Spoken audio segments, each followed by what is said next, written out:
శ్రీగురుభ్యో నమ. హరి ఓం. శ్రీ మహాగణాధిపతి నమ. శ్రీ మహాసరస్వతి నమ. శ్రీగురుభ్యో నమ. హరి ఓం. అందరికీ కూడా నమస్కారం. గణపతి నవరాత్రులు తదనంతరం నుంచి కూడా జరిగేటువంటి రోజుల్ని 15 రోజుల్ని కూడా మహాలయ పక్షాలుగా పిలుస్తూ ఉంటారు. ఈ మహాలయ పక్షాలు అనేటువంటివి ఏమిటి? దీన్ని ఎవరు ఆచరించాలి? ఆచరిస్తే జరిగేటువంటి ఫలితం ఏమిటి?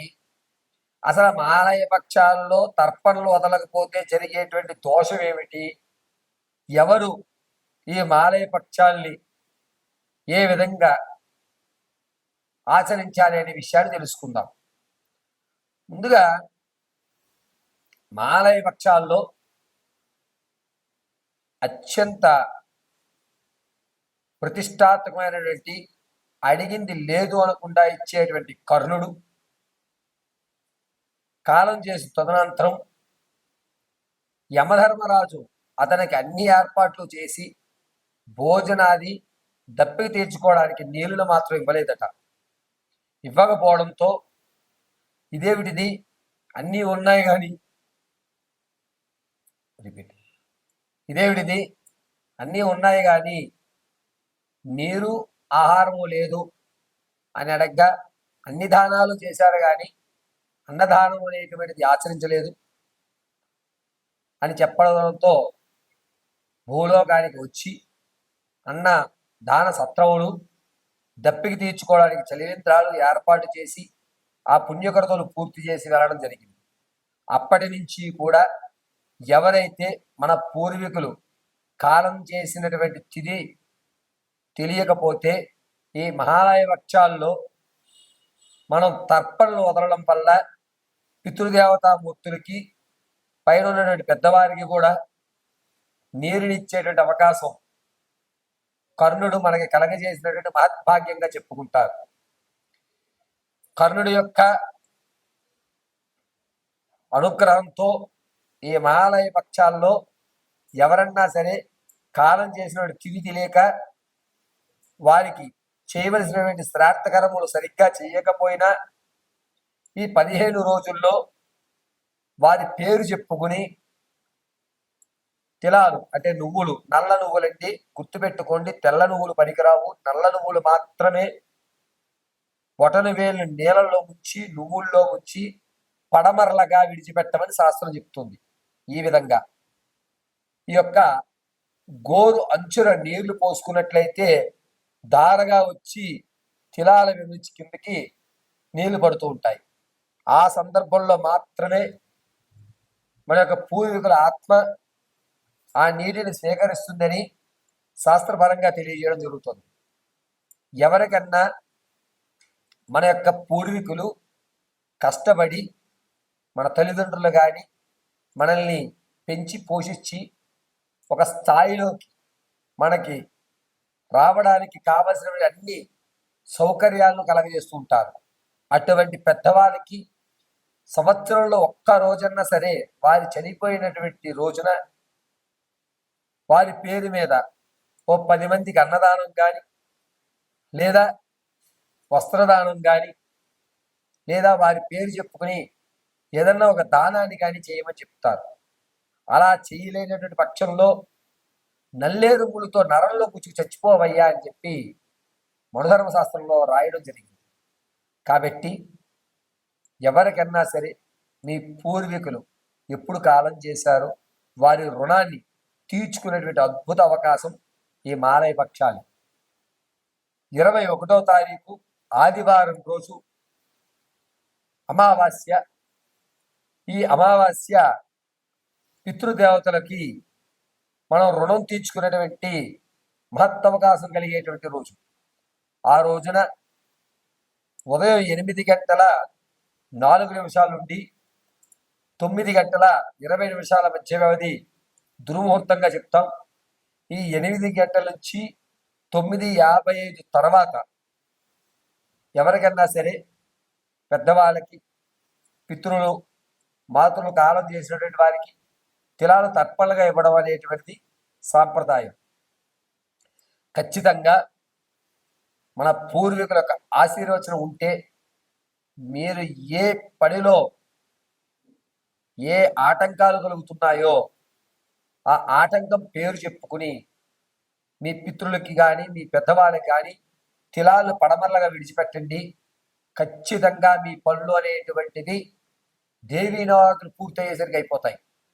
అందుకొరకే పితృదేవోభవ, మాతృదేవోభవ, ఆచార్య దేవోభవ అనేటువంటి నాళ్ళు వచ్చింది. మన పూర్వీకులు లేకపోతే, తాతగారు లేకపోతే తండ్రి గారు ఉండరు, తండ్రి గారు లేకపోతే పిల్లవాడు ఉండడు, పిల్లవాడు లేకపోతే వాడి యొక్క పిల్లలు ఉండరు. వంశం అభివృద్ధి చెందాలన్నా, నీకు ఎప్పటి నుంచో పీడిస్తున్న సమస్య తొలగాలన్నా, అమ్మవారి పాదాన్ని ఏ విధంగా అయితే పట్టుకుంటామో అదే విధంగా పెద్దవాళ్ళకు కూడా నమస్కారం చేసుకోవాలి.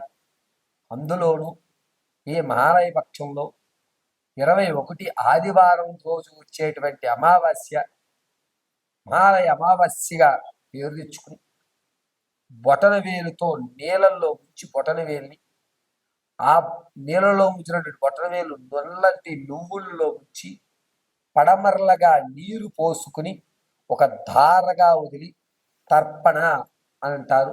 ఆ విధంగా వారి యొక్క పేర్లు చెప్పుకుని తర్పణ చేయాలి. ఇంట్లో ఇద్దరు ఆడపిల్లలే ఉన్నారు, గురువు గారు వారికి వివాహం కాలేదు, మరి వాళ్ళు తర్పణ చెయ్యొచ్చా అనేటువంటి సందేహం ఉండొచ్చు. ఆడవారు ఉన్నప్పుడు తర్పణలు చేయడానికి శాస్త్ర విరుద్ధం కాబట్టి అటువంటి వారు స్వయం భాగాన్ని బ్రాహ్మడికి కానీ లేదా బాగా ఆకలిగా ఉన్న వ్యక్తికి అన్నం పెట్టి కూర్చోబెట్టి అన్నం పెట్టి అతను తృప్తిగా భోజనం చేసే అంతవరకు కూడా ఉండి మీ యొక్క పూర్వీకులకు నమస్కారం చేసుకోండి. ఇక ఇద్దరు అమ్మాయిలు ఉన్నారు మా ఇంట్లో, పెద్ద అమ్మాయికి వివాహం అయిందండి, అల్లుడుగా చెయ్యొచ్చా అనేటువంటి సందేహానికి అల్లుడు కొడుకుతో సమానం కాబట్టి ఇంటికి పెద్ద అల్లుడు తను మనస్ఫూర్తిగా నేను చేస్తానండి అంటే కనుక అంతకు మించి మహద్భాగ్యం ఉండదు. 10 సత్యనారాయణ స్వామి వ్రతాలు చేయడం కంటే ఒక యాగం చేయడం మంచిది. ఒక యాగం చేయడం కంటే ఒక అనాథ శవానికి అంటే పార్థవ దేహం ఎవరో తెలియనటువంటి పార్థవ దేహానికి అంత్య సంస్కృతులు కానీ లేకపోతే మన కుటుంబంలో విచ్ఛిన్నమైపోయిన తర్వాత తెలియనటువంటి వారికి మనం తర్పణ వదలడం కానీ అత్యంత శుభసూచకం. పరమశివుడు అనుగ్రహిస్తూనే మనల్ని రక్షించడానికి పరమశివుని యొక్క పూర్తి అనుగ్రహం మనం పొందడానికి ఉన్న ఏకైక మార్గం ఈ తర్పణ వదలడం. నీకు తెలియని వ్యక్తికే నువ్వు తర్పణ వదులుతున్నావు అంటే నీ వాళ్ళు ఎంత జాగ్రత్తగా చూసుకుంటావని పరమశివుడు ఎప్పుడు మన ఇంట్లో కొలువు తీరుతూ మన చుట్టూ ఉంటూ మనకి కావలసినటువంటి అన్ని సౌకర్యాలు ఆయన కలగజేసే అవకాశం లభిస్తుంది. కాబట్టి మహాలయ పక్షం 21వ తారీఖు ఆదివారం రోజు ఈ అవకాశాన్ని విడిచిపెట్టుకోకండి. చక్కగా 9:55 తర్వాత సమయం కూడా చెప్తున్నాను, 9:55 ఆదివారం 9:55 తర్వాత మీరు తర్పణలు విడిచిపెట్టండి. శుభస్య శీఘ్రంగా ఉన్నతమైనటువంటి స్థితిగతులు పొందడానికి ఆ పరమశివుడు మిమ్మల్ని ఎల్లవేళలా రక్షిస్తూ ఉంటాడు. ఈశ్వరానుగ్రహం కలుగుగాక. అక్టోబర్ నెలలో మేషరాశి వారి యొక్క ఫలితాలు ఏ విధంగా ఉంటాయి? ఒక్క మేషమనే కాదు, మేషం నుంచి ప్రారంభం చేసుకుని మీనరాశి వరకు కూడా ఈ ద్వాదశ రాశుల వారికి కూడా అక్టోబర్ నెలలో ఏ విధమైన ఫలితాలు లభిస్తున్నాయి? ఈ నెలలో అయినా సరే మీరు అనుకున్న పనులు పూర్తవుతాయా లేదా? ఆరోగ్యం కుదుట పడుతుందా? సంతానం కలిగేటువంటి అవకాశం ఎంతవరకు ఉంది? విదేశాలకు వెళ్ళేటువంటి అవకాశం ఏమన్నా ఉందా? ఆటంకాలు ఏర్పడుతున్నాయా? రాజకీయంలో మీకంటూ ఒక సుస్థిరమైన స్థానం ఏర్పడుతుందా? ధనం అధికంగా ఖర్చు అవుతుందా లేదా? మీరు ఏ విధమైనటువంటి స్థితిగతులు పొందడానికి అవకాశం లభిస్తుంది? ఇక భార్యాభర్తల మధ్య ఎటువంటి ఇబ్బందులు కలుగుతూ ఉంటాయి? ఈ అన్ని విషయాలని కూడా మనం క్షుణ్ణంగా పరిశీలన చేసుకుందాం. అక్టోబర్ నెలలో జరిగేటువంటి ప్రతి రాశి వారికి ఏ దేవతామూర్తిని మనం ఆరాధించాలి, ఎవరిని మనం పూజ చేయాలి, ఏ విధంగా మన యొక్క స్థితిగతులు మార్చుకోవడానికి ఏ మంత్రాన్ని ఉచ్చరించుకోవాలి, ఏ రోజు మనం ప్రారంభమైనటువంటి వ్యాపారాలు చేసుకోవాలి అనేటువంటి విషయాన్ని ద్వాదశ రాశుల వారికి కూడా గోచార రీత్యా చెప్పడం జరుగుతుంది. వ్యక్తిగతంగా మీ యొక్క జాతకాన్ని తెలుసుకోవాలంటే కనుక కింద స్క్రోల్ అవుతున్న నెంబర్ని మీరు సంప్రదించండి. మీ date of birth, time, place of birth ఈ 3 కనుక పంపిస్తే జరిగేటువంటి విషయ పరిజ్ఞానం అంతటినీ కూడా మీకు వివరించడం చెప్తాం. కొంతమందికి డేట్ ఆఫ్ బర్త్ తెలియదు గురువు గారు, ఎప్పుడో జనించాం అన్నటువంటి వారు మేము అడిగేటువంటి కొన్ని ప్రశ్నలకు సమాధానం, అదేవిధంగా మీ యొక్క ఫోటో, ఆ రెండు కూడా మీరు చెప్పగలిగితే మీ జీవితంలో జరిగేటువంటి మార్పులు ఏమిటి, స్థిరత్వం ఎప్పుడు ఏర్పడుతుంది, స్వగృహాన్ని ఎప్పుడు కొనుగోలు చేయగలుగుతారు, ఎప్పుడు ఆర్థికంగా మీరు నిలబడతారు, ఆరోగ్య సమస్యల నుంచి ఎప్పుడు బయటపడతారు, సంతానం ఎప్పుడు కలుగుతుంది, అసలు జీవితంలో ముందుకు వెళ్ళేటువంటి అవకాశం ఉందా, దీన్నే కొనసాగిస్తారా, ఇంకెన్ని రోజులు మేము ఈ బాధలు పడాలి, ఈ పూర్తి మీ సమస్య అన్నిటికీ కూడా సమాధానం కింద ఉన్నటువంటి నెంబర్ని మీరు సంప్రదించినట్లయితే కనుక మీరు తెలుసుకోవడం అనేటువంటి ఈజీ అవుతుంది. కేవలము అక్టోబర్ నెలలో ద్వాదశ రాశుల వారికి, అది కూడా గోచార రీత్యా మాత్రమే చెప్తున్నాను, దీన్ని గుర్తుపెట్టుకోండి. గోచార రీత్యా మాత్రమే అక్టోబర్ నెలలో ఏ విధమైనటువంటి మార్పులు జరుగుతున్నాయనే విషయాన్ని మీకు తెలియజేయడం జరుగుతుంది. మేషరాశి వారికి అక్టోబర్ నెలలో ఏ విధమైన ఫలితాలు జరుగుతాయని తెలుసుకుందాం. మేషరాశి వారికి ఏళ్ళనాటి శని ప్రభావం రావడం, అందులోనూ అక్టోబర్ నెలలో చంద్రుడు శనీశ్వరుని మిళితంతో చూడడం వల్ల మానసికమైన ఆనందం కలుగుతుంది. తనకు తను ఒక ధైర్యాన్ని ఏర్పరచుకునే విషయం వస్తుంది. నేను ఇంతకు ముందు ఎన్నో సమస్యలు ఎదుర్కొన్నాను కదా, ఇప్పుడు వచ్చే సమస్యలు పెద్ద సమస్యలు కాదు, వీటిని నేను అవలేలగా ఎదుర్కోగలను అని ఒక కాన్ఫిడెన్స్ లెవెల్ అయితే పెరుగుతుంది. దీంతో పాటుగా ధనం విషయంలో కొంచెం ఒక స్టెబిలిటీ అనేటువంటిది ఏర్పడుతుంది. ఇంతకుముందు ఖర్చు పెట్టేస్తుంది లేదు, నేను ఒక ప్రణాళికగా ఖర్చు పెట్టాలి, నాకంటూ ఒక స్ట్రాటజీ నేను ఇక్కడ అప్లై చేసుకుంటేనే రేపు నాకు 2 రూపాయలు ఉంటాయి అనేటువంటి ఆలోచన ధోరణి ఖచ్చితంగా మారుతుంది. అక్టోబర్ 4వ తారీఖు నుంచి 12వ తారీఖు వరకు కూడా మీ యొక్క ఆలోచన విధానం అనేది పూర్తిగా వైభిన్నంగా మారిపోయి మీరు ఒక పగడ్బందీ ప్రణాళికగా వెళ్ళేటువంటి అవకాశం లభిస్తుంది. రాజకీయంలో ఉన్నటువంటి వారికి కలిసి వచ్చేటువంటి అవకాశంగా చెప్పచ్చు. కేడర్లో మీ పొజిషన్ పై పొజిషన్కి మారుస్తారు.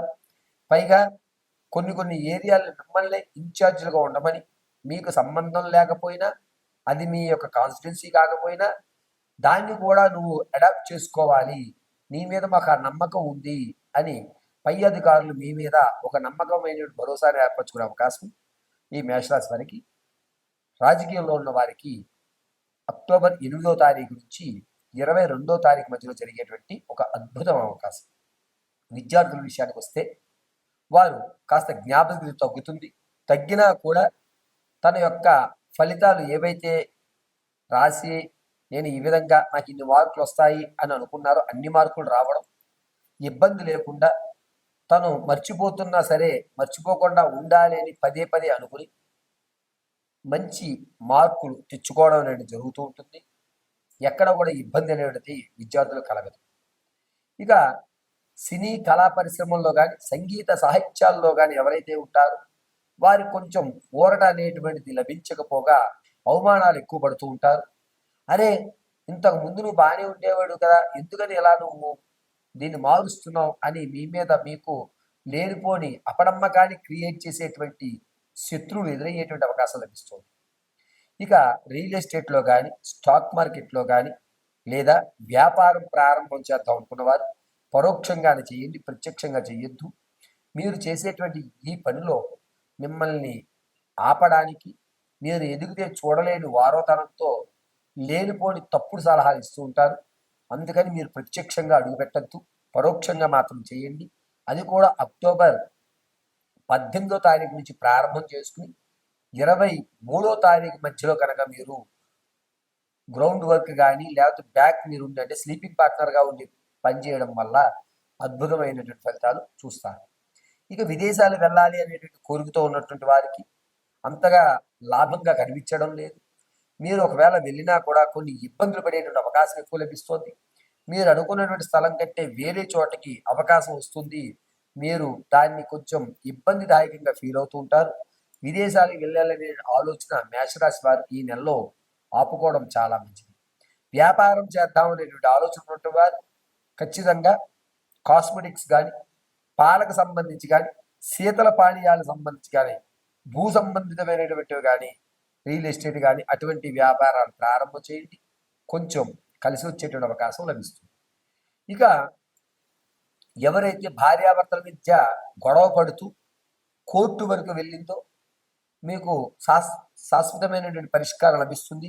దాంతో పాటుగా కొంచెం మనశ్శాంతి అనేటువంటి లభించేటువంటి అవకాశం ఎక్కువ లభిస్తుంది. భార్యాభర్తల మధ్య అన్యోన్యత కొంచెం తగ్గుతుంది. దీనివల్ల కాస్త చికాకులు అనేటువంటివి ఏర్పడుతూ ఉంటాయి. ఆడవారి విషయానికి వస్తే ఎవరికైతే సంతానం కలగాలి అని కోరుకుంటున్నారో వారికి సంతానం కలిగే అవకాశాలు చాలా తక్కువగా ఉన్నాయి. ఈ నెల కూడా నిరాశగానే చెప్పచ్చు. వివాహయుక్తానికి ఎవరైతే చూస్తున్నారో వారికి దూరమైనటువంటి సంబంధం వచ్చేటువంటి అవకాశం, అది కూడా పడమట దిక్కుగా వచ్చేటువంటి అవకాశం ఎక్కువ లభిస్తుంది. వివాహానికి అయితే మాత్రం మంచి సమయం అని చెప్పచ్చు. అది కూడా అక్టోబర్ 22వ తారీఖు నుంచి 29వ తారీఖు వరకు కూడా వివాహానికి మంచి సమయంగా పరిగణన చేసుకోవచ్చు. కోర్టు వ్యవస్థలో తాత ముత్తాతల నుంచి సంభవించేటువంటి ఆస్తి ఏదైతే ఉందో అది వచ్చేటువంటి అవకాశం ఎక్కువగా కనబడుతోంది. దీనివల్ల మీరు మానసికమైన ఆనందాన్ని ఎక్కువ పొందేటువంటి అవకాశం లభిస్తుంది. ఎవరికైతే బంగారు ఆభరణాలు కొనుగోలు చేద్దాం అనుకుంటున్నారో ఈ నెలలో ఎటువంటి ప్రయోగాలు చేయకండి. మిమ్మల్ని బంగారం విషయంలో మోసపూరితమైనటువంటి మభ్యపెట్టి మీ బంగారం విషయంలో మిమ్మల్ని ఇబ్బంది పెట్టేటువంటి అవకాశమే ఎక్కువ లభిస్తుంది. కాబట్టి స్థిరాస్తి కానీ, చరాస్తి కానీ, బంగారం కానీ, సిల్వర్ కానీ ఇవి కొనేటప్పుడు 1కి 10 సార్లు ఆలోచించుకోండి. మీరు కొనేది ఖచ్చితమా కాదా అనేటువంటిది నిర్ణయం తీసుకుని మరి కొనుక్కోండి. మీరు ఆస్తి పరంలో కానీ, ఆర్థిక పరంలో కానీ కొన్ని ఇబ్బందులు అనేటువంటివి ఎదురవుతున్నాయి. ఇక ఆరోగ్య విషయానికి వస్తే కనుక ఈ చెవి దగ్గర నుంచి భుజం వరకు కూడా కొన్ని కండరాలు లాగడం అనేటువంటి జరుగుతూ ఉంటుంది. చెవుపోటు రావడం, చెవుకు సంబంధించినటువంటి కొన్ని ఇబ్బందులు కలగడం అక్టోబర్ 15వ తారీఖు నుంచి 22వ తారీఖు మధ్య జరుగుతూ ఉంటుంది. ఆరోగ్య విషయంలో కొంచెం జాగ్రత్తగా ఉండండి. ఈ రాశివారు ఈ నెలలో ఈ స్థితుల నుంచి బెటర్ పొజిషన్కి వెళ్ళడానికి గోచార రీత్యా మాత్రమే నేను చెప్తున్నాను. గోచార రీత్యా మీరు మరొక పొజిషన్లోకి ఈ చికాకు నుంచి తప్పించుకోవడానికి ప్రతినిత్యము కూడా ఈశ్వరారాధన చేయడం, మీ ఇంట్లో ఉన్న ఈశ్వరుడి యొక్క ప్రతిమకి అభిముఖంగా అంటే ఎదురుగా నల్లటి ఊతితో కొబ్బరి నూనెతో దీపారాధన చేయడం, సాయంత్రం వేళ కాస్త పంచదార నీళ్ళని ఏదన్నా చుట్లో పోయడం అనేటువంటి చాలా మంచిది. ఓం రుం రుద్రాయ నమః అనేటువంటి మహామంత్రాన్ని పఠించుకోండి. సర్వశుభములు జరుగుతాయి. భస్మధారణ చేయడం అనేటువంటి మేషరాశి వారికి చెప్పదగ్గ సూచన. మీ వ్యక్తిగతమైనటువంటి జాతకాన్ని తెలుసుకోవడానికి కింద స్క్రోల్ అవుతున్న నెంబర్ సంప్రదించండి. మీ వ్యక్తిగతమైన జాతకాన్ని తెలుసుకుని పరమేశ్వరుడు అనుగ్రహంతో ఆయురారోగ్యాలు పొందే విధంగా ఉండండి.